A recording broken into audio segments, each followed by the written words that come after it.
Tuh, Aisyah, lihat Aisyah.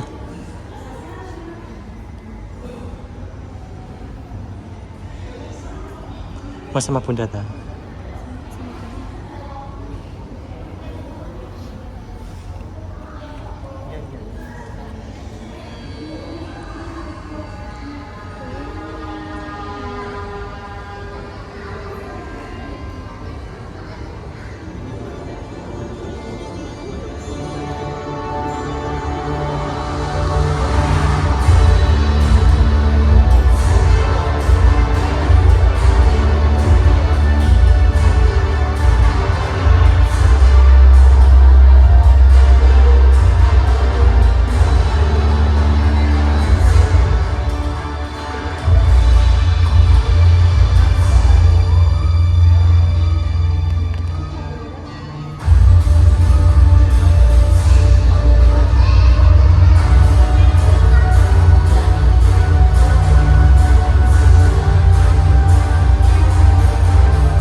Ayo, Aisyah.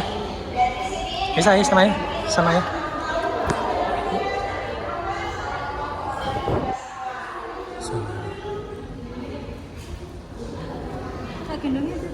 Gak apa-apa, pulang mah.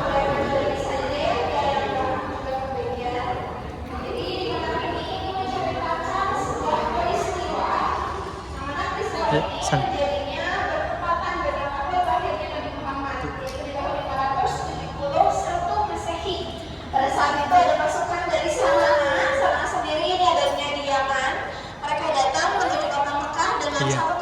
Tujuannya ingin menghancurkan Ka'bah. Namun dalam perjalanan mereka, sebelum mereka berhasil dengan tujuannya, mereka oleh Allah terlebih dahulu dibinasakan dengan diutusnya burung-burung yang membawa batu dari neraka. Yang juga peristiwa ini diabadikan dalam surat Al-Fil sebelah kiri. Ini ada Al-Quran, surat Al-Fil ayat 1-5. Di depan saya, di belakang ibu kakak semua itu ada lukisan. Lukisannya itu hasil karya dari seniman Jawa Barat yang menggambarkan ketika pasukan Abraha oleh Allah langsung diluluh-lantahkan dengan tadi burung yang membawa batu dari neraka. Gambaran Raja Abrahanya juga bisa dilihat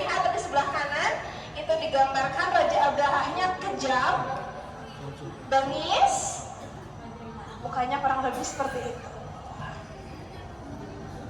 Pasukan ini di barisan depannya itu menunggangi gajah. Makanya peristiwa ini juga sangat erat kaitannya dengan tahun gajah. Gitu ya, kalau sudah kita akan lanjutkan kembali. Kita akan masuk pada fase yang pertama, yaitu fase pra-kenabian. Kita akan lihat sebelah sini ada silsilah dari Nabi Muhammad SAW. Ini nanti ada nasabnya Nabi Muhammad yang merupakan putra dari pasangan Abdullah dan Aminah. Ini sudah pasti memiliki nasab keluarga yang insya Allah sangat harum pada saat itu. Beliau ini keturunannya Qusay bin Kilab, pemegang kunci Ka'bah pada masanya, dan Qusay bin Kilab ini juga adalah orang yang memiliki jabatan-jabatan di kota Mekah pada masanya. Sebelah sini ini ada pohon kenabian, ada daun yang warnanya emas. Di sana itu ada nama-nama 25 nabi dan rasul yang wajib kita ketahui. Ini juga menggambarkan bahwasanya para nabi terdahulu itu nasabnya saling terhubung dari Nabi Adam. Sebelah sini daunnya sahabat Nabi Muhammad. Kita ambil contoh Nabi Muhammad itu keturunan Nabi Ismail. Bidahannya tersambung dari Nabi Ibrahim, Nabi Ismail ke Nabi Ibrahim, Nabi Sulaiman ke Nabi Yahya, dan seterusnya sampai Nabi Adam.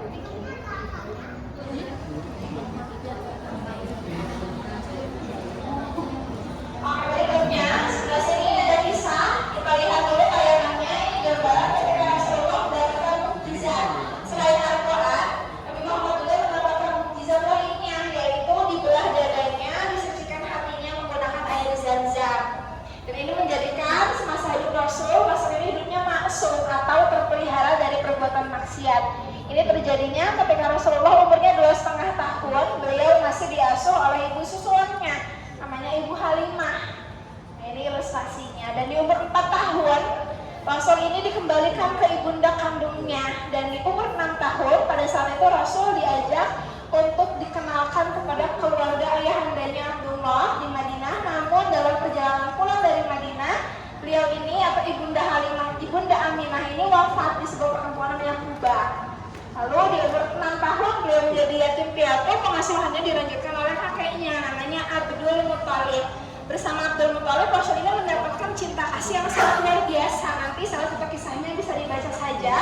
Namun sayang sekali di umur 8 tahun kakeknya meninggal dan Rasul pada saat itu diasuh oleh pamannya namanya Abu Thalib. Di tengah-tengah sini juga ada sebuah kitab, isinya riwayat hidup Nabi Muhammad SAW. Bagi yang ingin melihat, bagi yang ingin mendokumentasikan silakan. Ini adalah kitab Barzanji, kitab yang isinya riwayat hidup Nabi Muhammad yang ditulis oleh Syekh Ja'far Al-Barzanji di tahun 1984 Masehi. Jadi memang kitab ini bukan dibuat di zaman Rasul karena isinya tentang riwayat hidup, jadi tidak mungkin ditulisnya oleh Rasul langsung. Jadi dibuatnya di zamannya Sultan Salahuddin Al-Ayyubi. Jadi sini juga ada pembentukan Arab Rasul kalau dilihat-lihat. Dan di sana juga disebutkan ketika umur 18 tahun Rasul ini sudah menjelajah ke 17 negara, sehingga di umur 25 tahun ketika beliau menikah dengan Khadijah, Rasul ini sudah menjadi seorang pengusaha yang sangat kaya raya. Beliau menikahi Khadijah dengan mahar 20 ekor unta dan 12,4 ons emas yang kalau dirupiahkan itu lebih dari 1 miliar. Nanti cerita lengkapnya kita bisa lihat. Jangan ditarik. Ada juga bagian Aisyah. yang digunakan oleh seluruhnya. Ini ada adanya, Ibu Gafan, semuanya makanya boleh mencoba. Silahkan dicoba saja. Digeser-geser coba. Malu. Oke, saya tidak lihat, silahkan dicoba saja. Nanti ringkasannya ada di bawahnya, ada anak-anaknya juga ya. Nanti dicoba dulu saja. Dan kalimatnya boleh saya lihat sebagai nasihatnya. Berikutnya, kalau bisa dilihat juga di sini ada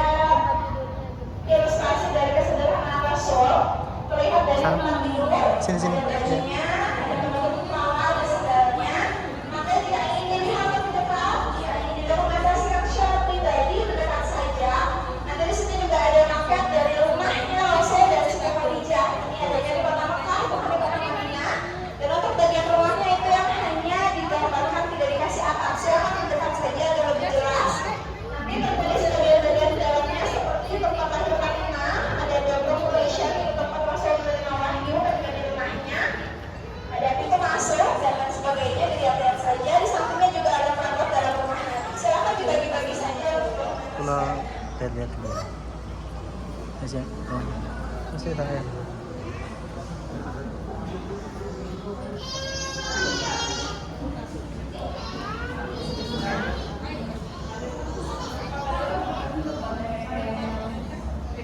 Nah, kalau sudah, ibu bapak dan mama semuanya silahkan bergeser kembali. Di sebelah sini ada nama dari Masjidil Haram. Yang mana Masjidil Haram di zamannya Rasulullah menjadi masjid.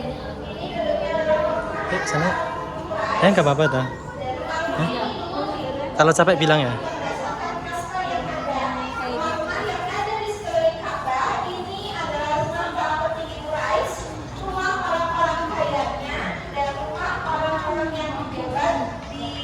Selain itu, di sekeliling Ka'bahnya juga itu disimpan berhala-berhala besar seperti Lata, Manat, Uzza, dan lain sebagainya. Itu sengaja disimpan di tengah agar lebih mempermudah menyembahnya. Karena seperti itu, mangga untuk dilihat dulu.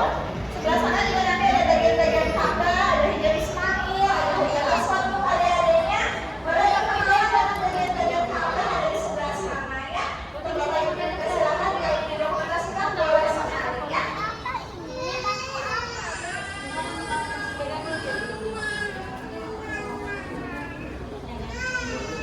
Capek kok.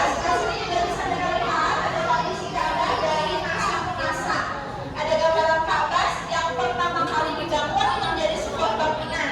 Dibangunnya itu sama Nabi Ibrahim dan Nabi Ismail alaihi wassalam.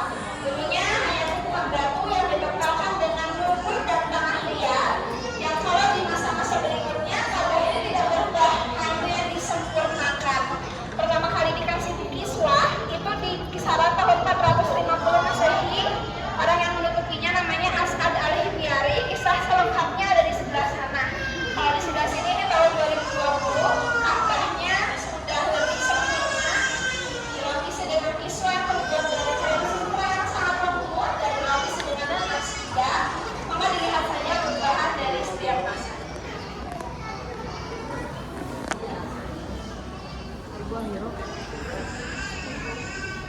Kalau sudah cukup, seluruhnya kita boleh berkumpul dulu karena ada informasi penting yang harus saya sampaikan di sebelah sini ya. Kita ibu bapak kakak semuanya akan memasuki Gua Hira. Nah di dalam Gua Hira ini terbuat Tak gendong dulu, dari toh? lantai kaca.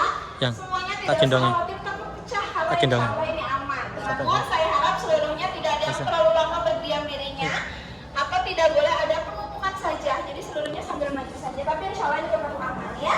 Silahkan boleh masuk. Ini dalam Gua Hira tempat Nabi Muhammad Sallallahu Alaihi Wasallam.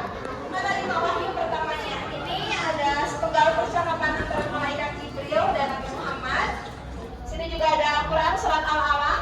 Ini adalah ayat pertama, wahyu pertama yang Allah sampaikan oleh malaikat Jibril.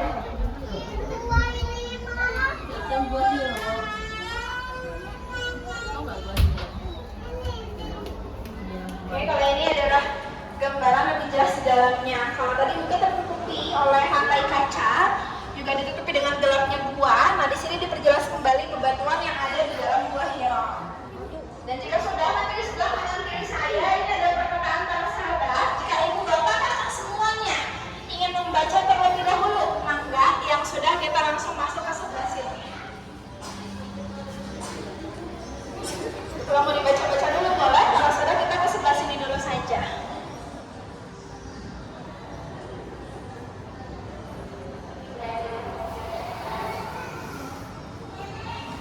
Oke, di sebelah sini kita bisa lihat ada makep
kedengarannya tuh. Ya, gambarannya dari sebelah sana.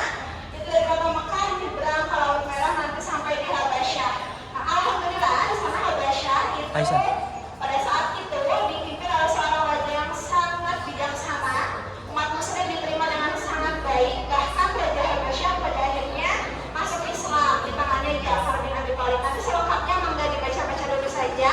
Kalau sudah kita lanjutkan ke sebelah sini.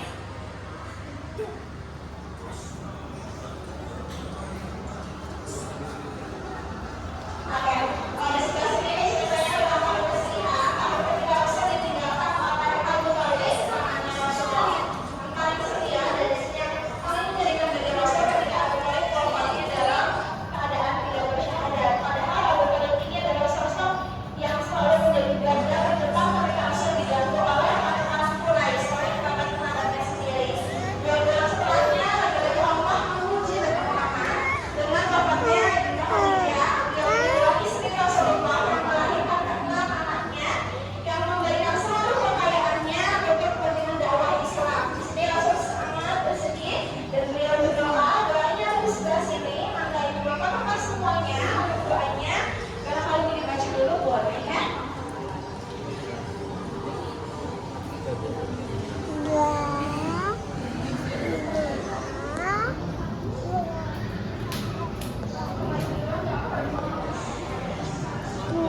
Nah, dari adanya dalam kesedihan ini, Rasul mendapatkan hadiah dengan adanya perjalanan Isra Mi'raj.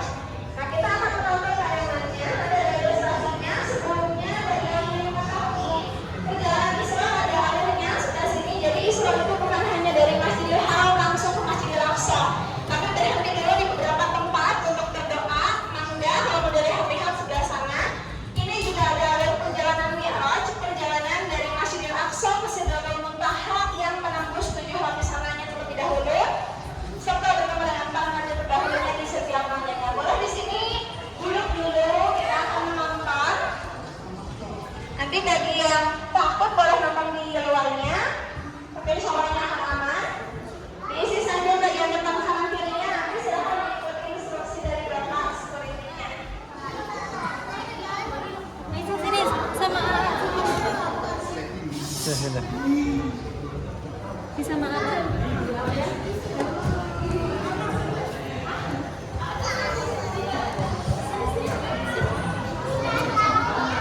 Jagain ya Aisyah ya. Maka silakan diisi dulu saja itu layarnya sebelah kiri masih bisa diisi. Ibunya mau diisi pada adik lagi saja biar ini nanti kakaknya saya di luar tidak apa-apa ya. Aisyah. Oh iya, ada lampu-lampunya ya di depan. Semuanya tayangannya ada. Kelihatan semua yang Hmm? Kelihatan. Enggak kelihatan.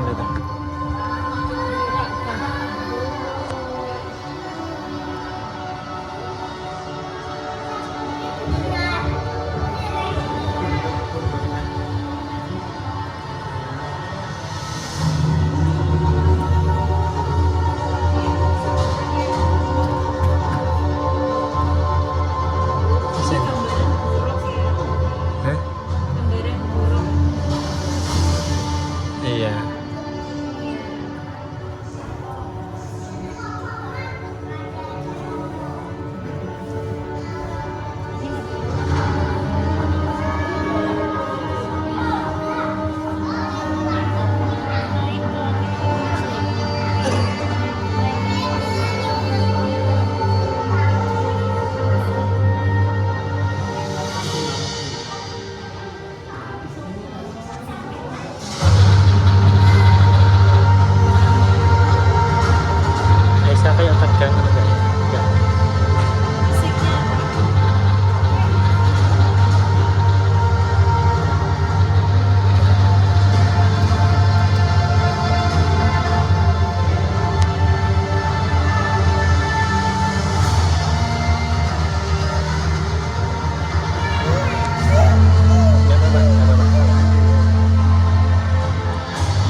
Bisa.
Oke.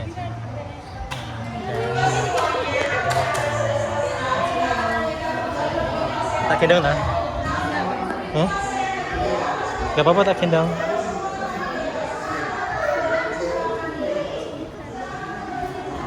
Gendong aja ya. Bisa foto ya. Gak usah foto, gak apa-apa.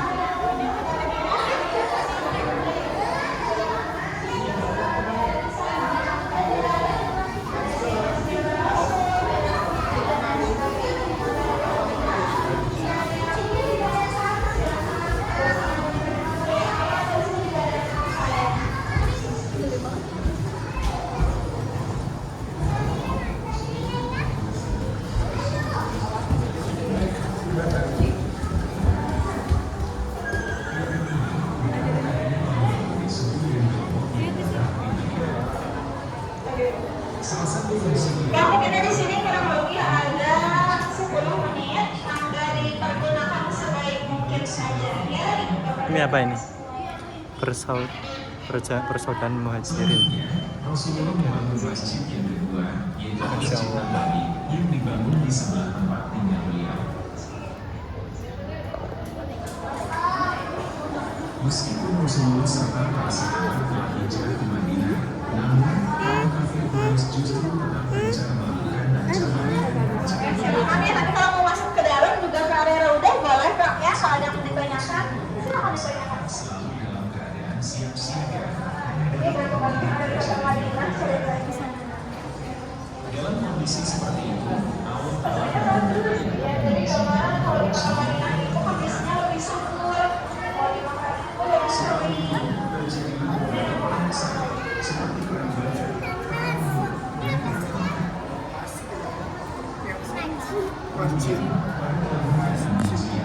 Rasulullah membuat sebuah perjanjian antara kaum muslimin dan kaum kafir Quraisy yang disebut sebagai perjanjian Hudaybiyah.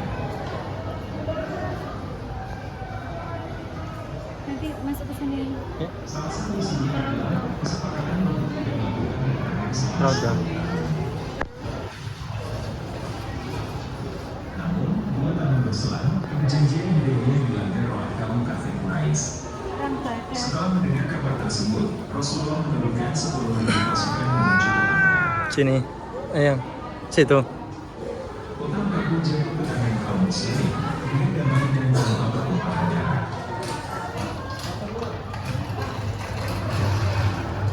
Peristiwa ini dikenal sebagai peristiwa Fathu Makkah atau pembebasan kota Makkah.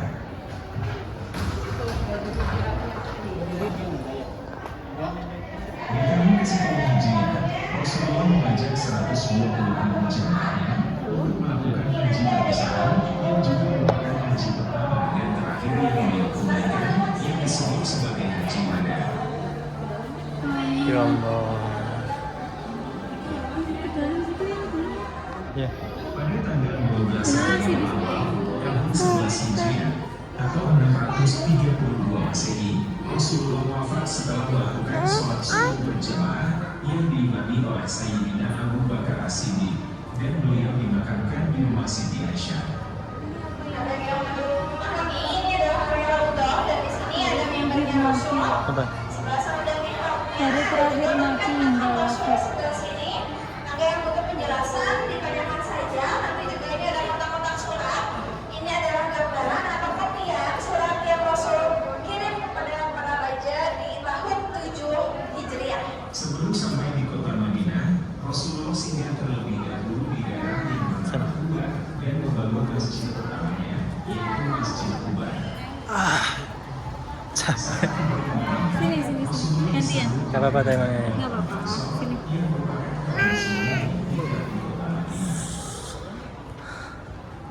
Kemudian Rasulullah mensaudarakan antara kaum Muhajirin dan Ansor agar mereka saling berkasih satu sama lain. Tidak hanya itu, Rasulullah juga membuat konstitusi tertulis pertama di dunia yang bernama Undang-Undang.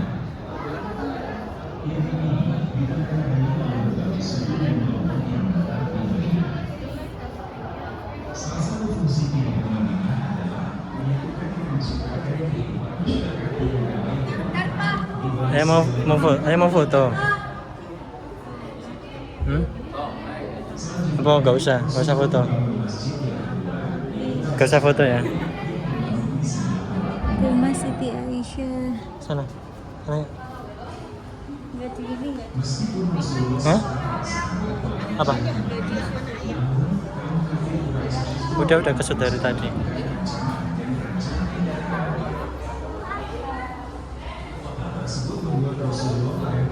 Sana ya. Oh iya deh. dalam kondisi seperti itu, Allah Ta'ala menurunkan ayat yang mengizinkan kaum muslimin untuk berperang. Setelah itu, terjadilah beberapa perang besar, seperti perang Badar, perang Uhud, dan perang Khandaq. Pedang. Busur panah.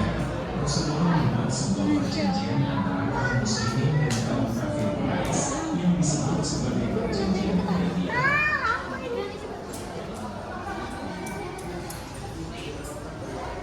Salah satu isinya adalah kesepakatan yang dilakukan pada saat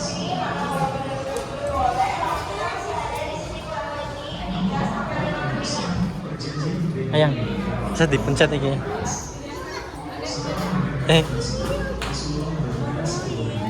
Bisa dipencet ini teman-teman. Nah.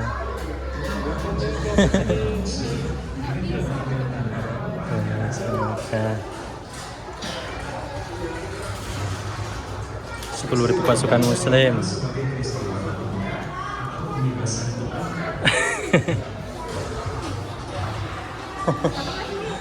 Coba ayang mencet coba ayang. Rasulullah mengajak 120 jemaahnya melakukan haji perpisahan yang juga merupakan Terus yang itu. yang terakhir yang beliau tunaikan. Tuh bisa dipencet ya guys ya. Tuh. Pada tanggal 15 Rabiul Awal tahun 11 Hijriah, Tuh Aisyah mencet. Nah.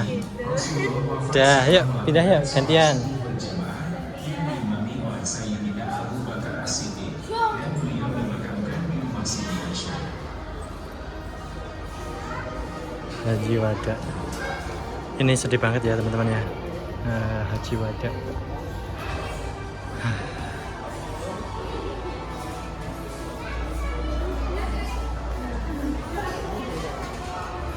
Haji Wada itu ini kan yang perpisahan. Haji terakhir. Oh ini ada.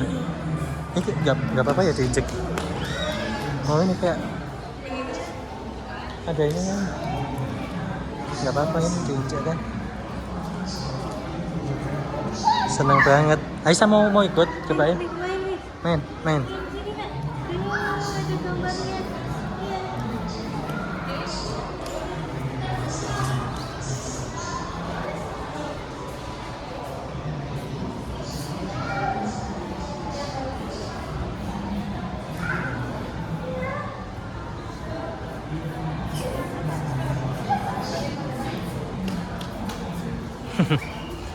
Seneng banget ya dia main ya.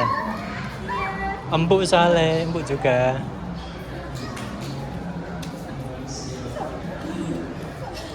Ayo lari sini. Aduh. Plesotan.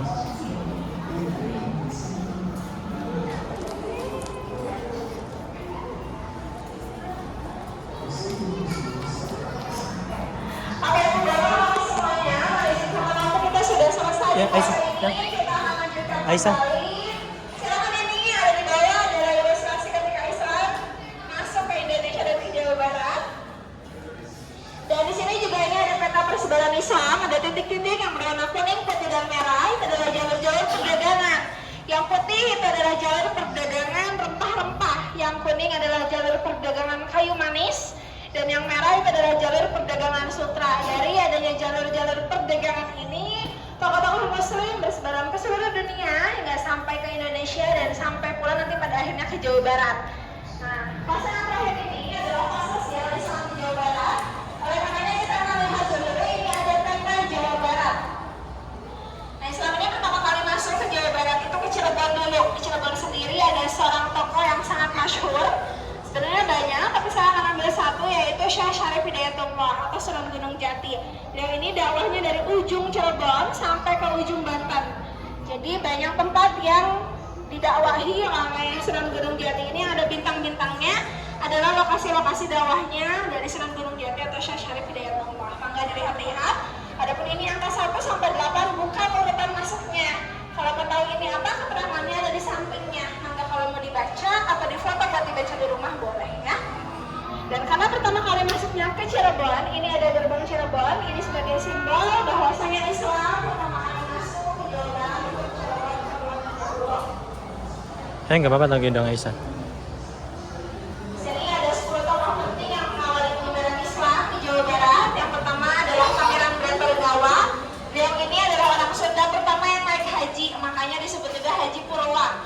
Dan beliau juga orang Sunda pertama yang masuk Islam. Selain Pangeran Bratajaya ada Syekh Kuro dan Syekh Nurjati. Kalau ini aslinya bukan orang Jawa Barat, namun berdakwahnya di Jawa Barat. Syekh Kuro berdakwah di Karawang, mendirikan pesantren, pondok pesantren Syekh Kuro namanya.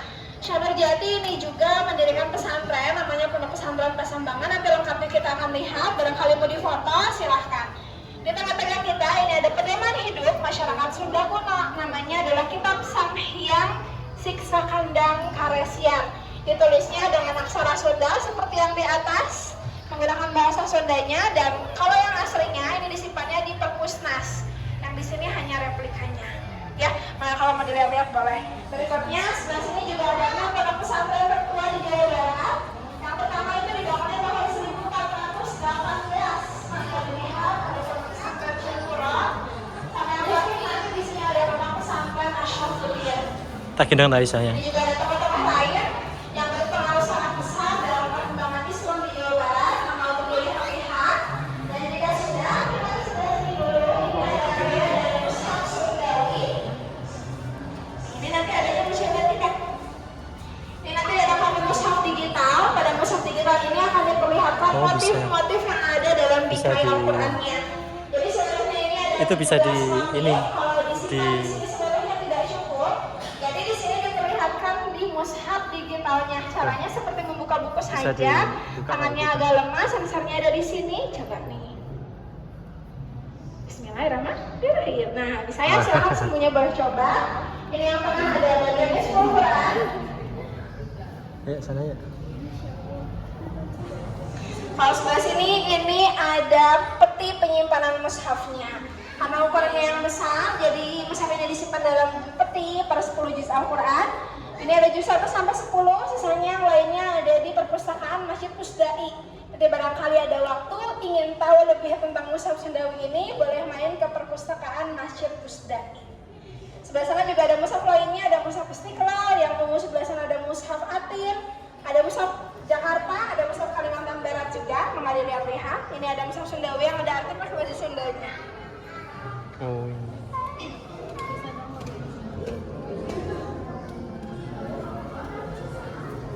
Kalau sudah, kita lanjut saja dari orang lumpuhnya. Ini ada Masjid Jawa Barat. Yang pertama adalah Masjid Agung Mau ke sana, Sa'ad. Tah?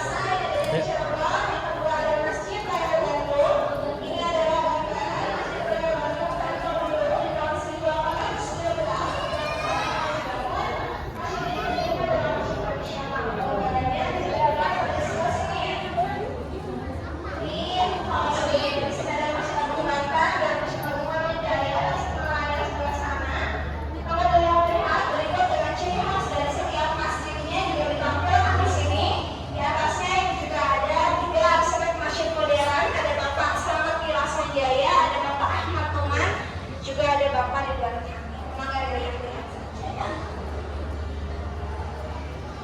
Duh, temeriku ayam.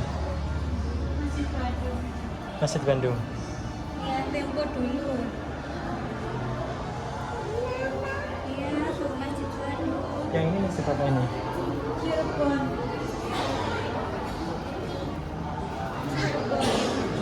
Oh iya, masih daging.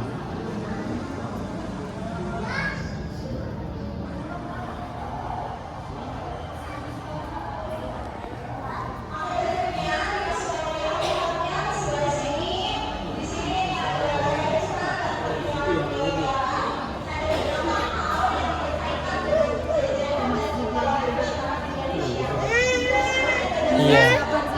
Di sini sini sini. Masjid apa ini coba? Eh? Agung Banten. Masjid Agung Banten. Sini sini sama ayah, sini sama ayah. Aduh. Ya Allah. Sayang. Sini sini tak gendong, tak gendong.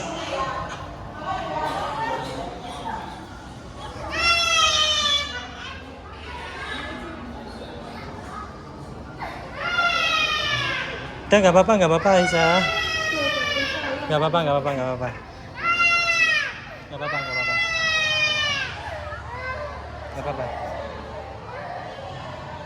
Masih pakai klasik namanya.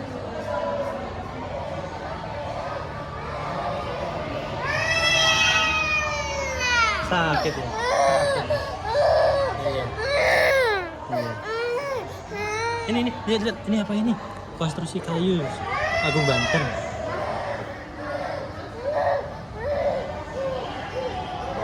Ada wis karyate ya.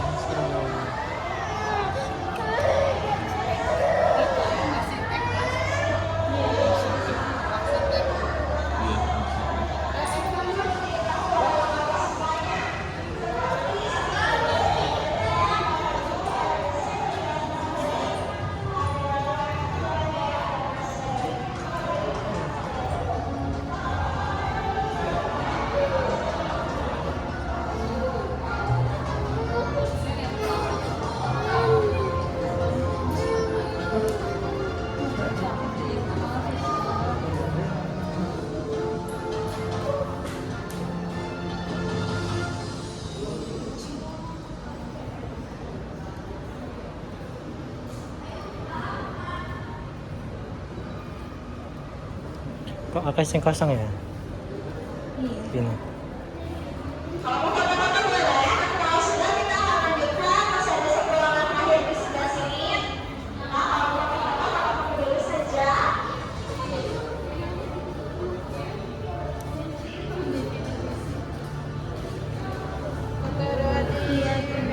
Lihat video lagi. Sebelah sana. Bagi yang ingin mengisi, di sini ada kuesioner, barang-barang mengisi boleh, kalau tidak apa-apa.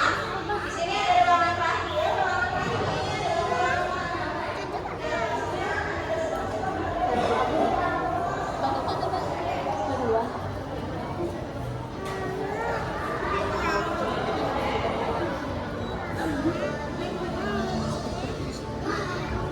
Gerbang Banten.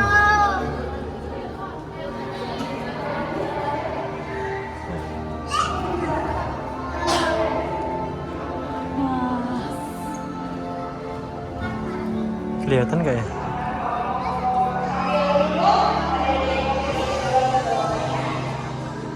Duduk sini. Duduk sebelah mana?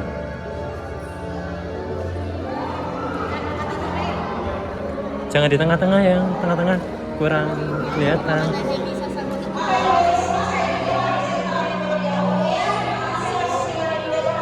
semuanya, semoga seluruhnya diberikan kesehatan dan kebahagiaan selalu.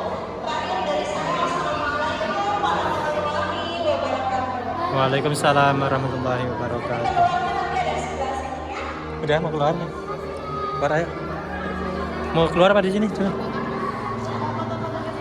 Di sini dulu. Langsung keluar.